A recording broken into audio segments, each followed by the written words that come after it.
तुझ जाणावया जाय देवा, तव आले आठवे इंद्रियांचा हेवा. मने करोनिया ठेवा, स्थान एक निर्मिले. मग इंद्रिये भजनी मना, अल्पदाहली पैवासना. स्वरूप देखावया नयना, मन नयन एक सवे. माऊली ज्ञानेश्वर महाराज की जय. संसाराच्या अंगी अवघीची व्यसने, आम्ही या कीर्तने शुद्ध झालो. आता हे सोवळे झाले त्रिभुवन, विषम धोनी सांडिले. ब्रह्मपुरी वास करणे अखंड, न देखिजे तोंड विटाळाचे. तुका म्हणे आम्हा एकांताचा वास, ब्रह्मी ब्रह्मरस सेवू सदा. प्रपंच म्हणला की सर्वच आलं महाराज. प्रपंचातच परमार्थही आला. आणि संसार कसा आहे, प्रपंच कसा आहे, तर तो दुःखरूप आहे. आशा, इच्छा, आकांक्षा, अहंकार हे सर्व प्रपंचातल्या उपाधी आहेत. आम्ही आज दुःखी का आहोत? परमार्थाचं आम्हाला महत्त्व पटलेलं नाही म्हणून दुःखी आहोत. आणि प्रपंच हा सहज मिळाला, थोडक्यात फुकट मिळाला, म्हणून त्याचंही महत्त्व आमच्याजवळ नाही आहे महाराज.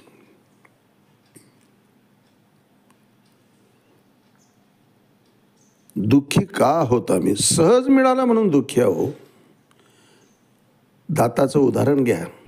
32 दात दिले महाराज परमात्म्यानं.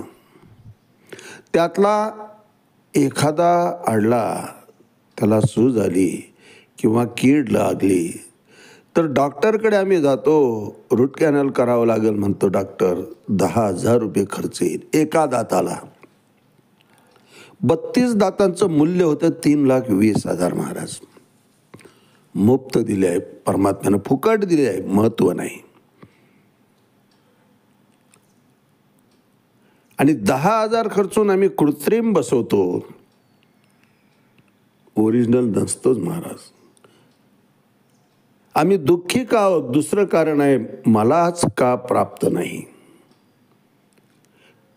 बरं, मला प्राप्त नाही यापेक्षा दुःख जास्त काय, त्याला का प्राप्त व्हावं.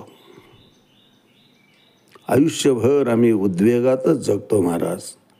पण वाहिल्या उद्वेग दुःखची केवळ, भोगने ते फळ संचिताचे. सतत जळफळाट चालू राहते आमच्यात. दुसऱ्यालाच का प्राप्त व्हावं, माझ्या नशिबात का नाही. आणि हे सर्व धुवून काढायचं असेल तर याला एकच पर्याय आहे महाराज. विषम धुवून सांडी येले. शांतच होऊन जातो जीव. जो भेद आहे, जे विषम आहे, ते धुवून सांडून टाकता आलं पाहिजे. जे आम्हाला प्राप्त झालं आहे ते निश्चित माझ्या लायकीपेक्षा, माझ्या योग्यतेपेक्षा भगवंतानं खूप दिलेलं आहे, असा तृप्तीचा समज, असा समाधानाचा ढेकर जेव्हा आमच्या ठिकाणी येईल त्यावेळेस जीवन समाधानीच होऊन जाईल महाराज. आणि जीवनात हे समाधान, हे अनुभूती आहे.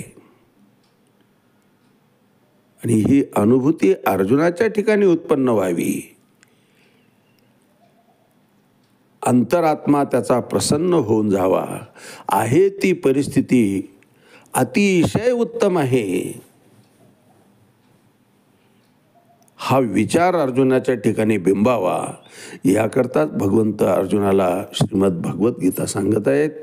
आज आपलं चिंतन श्रीमद भगवद्गीता आत्मसंयम योग अध्याय 6 श्लोक 19 यथा दीपो निवातहस्तो नेंजते सोपमा स्मृता योगनो यच्चित्तस्य युंजते योग महात्मनः.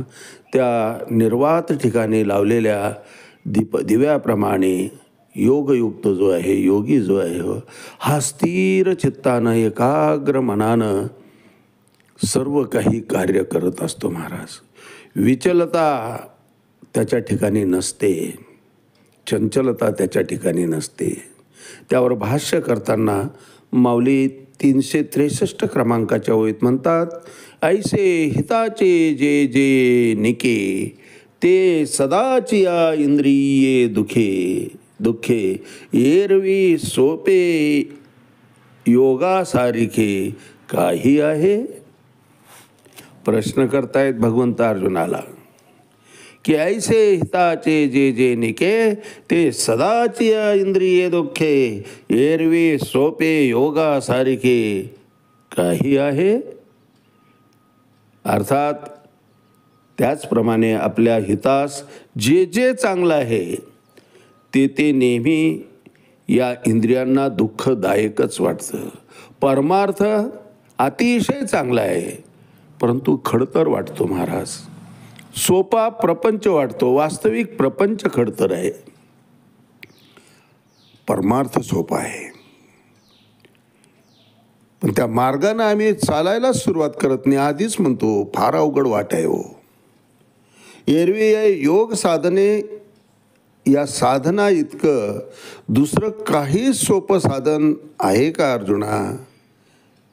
अरे सर्वात सोपं साधन योगाचेच आहेत. प्रपंचाचे साधनं सगळेच अवघड आहे.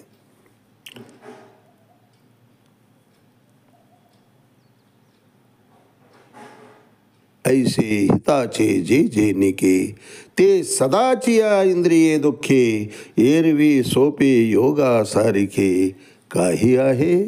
आज याच ठिकाणी थांबूया. रामकृष्ण हरी पुंडलिक वरदारी विठ्ठल श्री ज्ञानदेव तुकाराम पंढरीनाथ भगवान की जय. माऊली ज्ञानेश्वर महाराज की जय. जगद्गुरु तुकाराम महाराज की जय. शांती ब्रह्म एकनाथ महाराज की जय. आदिशक्ती मुक्ताबाई की जय.